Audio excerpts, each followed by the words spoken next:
So recently I reviewed the standard Samsung Galaxy Watch 4, one of those fresh new Wear OS 3 smartwatches boasting a commendably compact design. And the very minute I whipped that off my wrist, I slapped on its bigger brother, the Galaxy Watch 4 Classic, to see how it stacks up. The Galaxy Watch 4 Classic is Samsung's more premium smartwatch, boasting a bigger screen, bigger battery, and a lovely bit of rotating bezel action.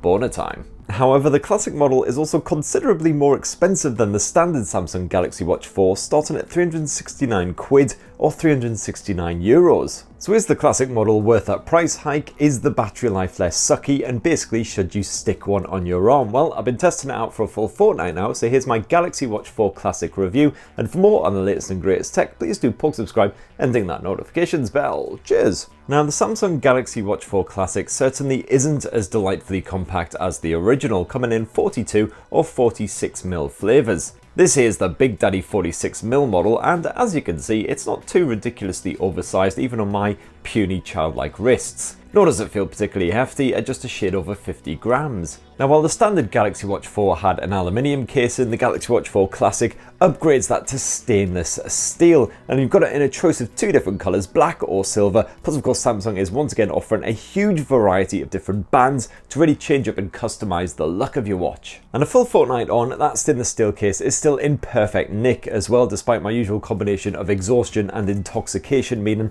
that it's been slapped off of walls, kitchen counters, all kinds of hard places. And the display is still blissfully scratch-free as well, thanks to the protection offered by the bezel and also the Gorilla Glass coating. And if you're more of the outdoorsy type rather than someone who just sticks their feet up in front of Netflix every evening, well, this thing can certainly survive the elements as well. For one, it's passed military standard testing, covering extreme humidity, extreme temperatures and shock impact as well. And it's also water resistant to depths of 5 atmospheres as well, so you don't even have to yank it off when you recline in a lovely hot sudsy bubbly bath at the end of a really long day. The bigger design of the 46mm Classic means that you get an enlarged 1.4-inch Super AMOLED display, but the visuals are actually just as sharp as those smaller models, as Samsung has boosted the resolution to 450 by 450 pixels. The viewing angles are wonderfully wide, so you can check the time or notifications with a subtle side glance, while the sharp contrast and punchy colours really brings those menus and app screens to life. And no worries on the brightness front either, because the Galaxy Watch 4 Classic's display is clearly visible even in really strong, bright daylight, and the auto brightness does its job perfectly as well, dimming down the display when you are in a more ambient environment. And just as this smartwatch boasts a varied range of straps to customise that look, you also get a proper decent collection of watch faces to choose from to suit your personality, from one of those people who's obsessed with stats to people who like cartoon bear things. And these each come with their own always on display options for continuity. Although I have to say, I did find that the raise to wake feature here on the Classic model was much more dependable than on the standard Galaxy Watch 4 for whatever reason. I certainly didn't have to do any ridiculously exaggerated motions in order to turn the thing on. As for performance, well, the Classic model is once again powered by Samsung's own 5nm Exynos W920 chipset as found in the original standard Galaxy Watch 4, and once again that performance is very smooth indeed. You'll enjoy a pleasantly fluid experience when you're zipping around Wear OS version 3, that is as long as you want, rotating the bezels like your life depended on it. And the touchscreen controls also seem more responsive on this bigger panel compared with the smaller watch, possibly just because you've got more room to flick your finger. However, I absolutely adored the Classic's rotating bezel for interacting with your menus. It's absolutely ideal for when you're all sweaty, or it's raining, or you're bobbing around in a swimming pool. To name just 3 occasions when the original watch's touchscreen controls and that touch bezel just became completely unusable. So yeah, that rotating bezel is definitely a feature I heartily endorse. I really can't get enough of it, and it's used for so much more than just zipping around the various UI menus. For instance, when you're rocking out to a bit of metal, or God forbid Ed Sheeran or something, that bezel can be used to raise or lower the volume. Or if you're in torch mode, you can boost and drop the brightness with just a quick swizzle. Now, how much you actually enjoy using Wear OS version 3 here on the Galaxy Watch 4 Classic will be directly impacted by how often you actually use Samsung's own services and whether you actually own a Galaxy smartphone. The UI itself isn't too different from past incarnations. Basically just go left for your notifications,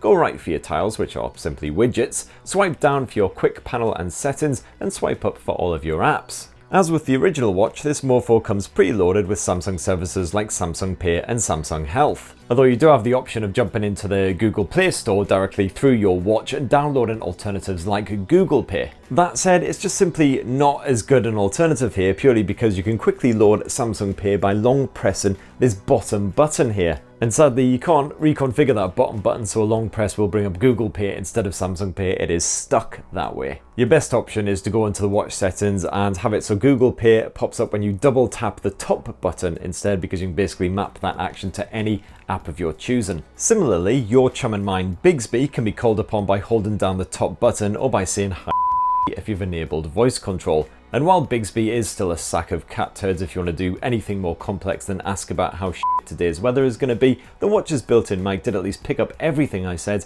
even in quite noisy environments. Which is also handy when you're taking calls on this thing if you're daft enough to do so. And apparently Samsung is going to spare our agony at some point by introducing the Google Assistant to the Galaxy Watch 4 and the Galaxy Watch 4 Classic, although the timelines are a little bit iffy on that one. And as with the standard Galaxy Watch 4 as well, the Classic comes with 16 gigs of onboard storage that you can fill with apps and also music to enjoy offline. As I mentioned before, apps can be downloaded via the Play Store now, rather than Samsung's own virtual shopfront, and the selection is getting better all of the time, especially if fitness is your thing. And yeah, using Samsung's Wearable app, you can beam tracks that you've downloaded onto your smartphone onto your watch, and you can then hook up a Bluetooth headset to your watch and listen to those tracks when you're pounding the pavement or whatever, and you've left your phone at home. Tap this tiny musical note on your main watch face and you'll jump straight into those media controls, which work well on the larger screen with the bezel also in play. And as well as controlling any music you've actually downloaded onto your smartwatch, you can also control any music you happen to be streaming on your smartphone at the time, as long as the two are paired up. A good bit of Deezer worked absolutely fine.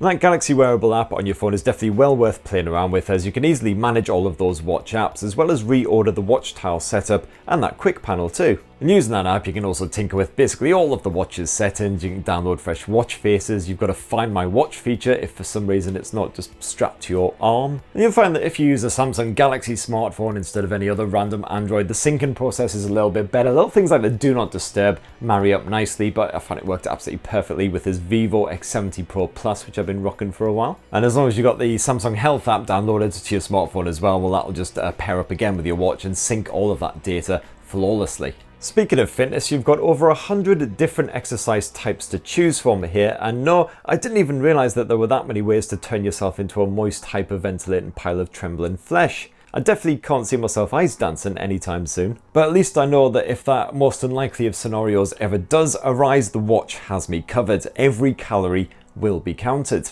GPS tracking works perfectly well when using Google Maps, and also for tracking your route when you're out and about, as long as you've got clear line of sight. And I found the auto tracking feature worked really well as well, so if you start walking or running or doing some indoor activity like interval training for instance, but forget to start up the tracking feature, well, after 10 minutes you get a little buzz on your wrist. Oh, it looks like you're a bit more sweaty and flustered than usual. Are you exercising? Although I did find that sometimes just when I was shooting a video, it would sometimes think I was exercising as well, because I guess my pants sort of flap about the place and I get a little bit sweaty and excited. And I found that, yeah, the 24/7 heart rate tracking, the SpO2 monitoring, all that good stuff, that all works perfectly well. I can monitor your stress levels as well. All of the usual shenanigans you get on premium smartwatches these days. The only problem was that it does have an ECG feature, but if you want to use that, again, you'll need a Samsung Galaxy smartphone, because you can only download the app that you need to use the ECG feature via Samsung's Galaxy Store. And Samsung's fresh new body composition analysis tool, Joby, is once again on board the Classic as it was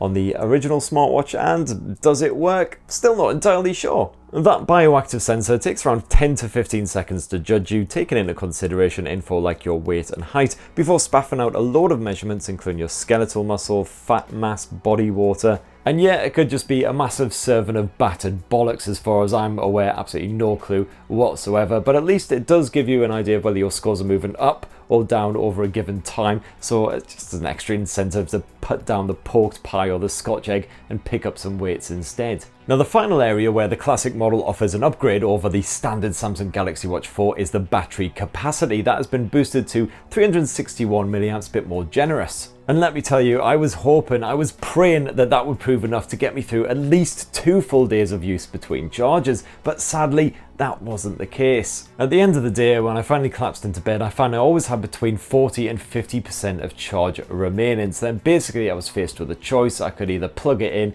and charge it up all night long, which is what I usually ended up doing, or I could leave it off for a bit in the morning, get it charged up then, and then slap it back on my wrist again to make it through that second day. So yeah, inevitably I ended up just slapping the watch on its charging pad every single night, which meant I couldn't use the sleep tracking, of course, Blend. I don't need a sleep tracker to tell me how crap my sleep is. My body already tells me that I do not sleep enough. I don't need my frickin' watch telling me that too. So anyway, that is my full final frank review of the Samsung Galaxy Watch 4 Classic. It's definitely one of the more premium smartwatches about right now, and I did really enjoy it despite the fact that I wasn't pairing it up with a Galaxy smartphone, which is where you really get the most out of it using those Galaxy services. The usability is definitely better here on this bigger model compared with the standard Galaxy Watch 4. You've got that rotating bezel, and the actual display itself, probably just because it's a bit bigger, means that the usability there on the touchscreen is definitely improved also. However, sadly the battery life is still not very good at all. It's bigger, less pleasingly compact than the original Galaxy Watch 4, and also it's a lot more expensive, so there's that. Anyway, that's my thoughts on the Galaxy Watch 4 Classic, which you can grab right now for 369 quid or 369 euros. Have you been using the Galaxy Watch 4 Classic? It'd be great to hear your thoughts down in the comments below. Please do subscribe and ding that notifications bell for more on the latest and greatest tech, and have yourselves a fantastic rest of the week. Cheers everyone, love you!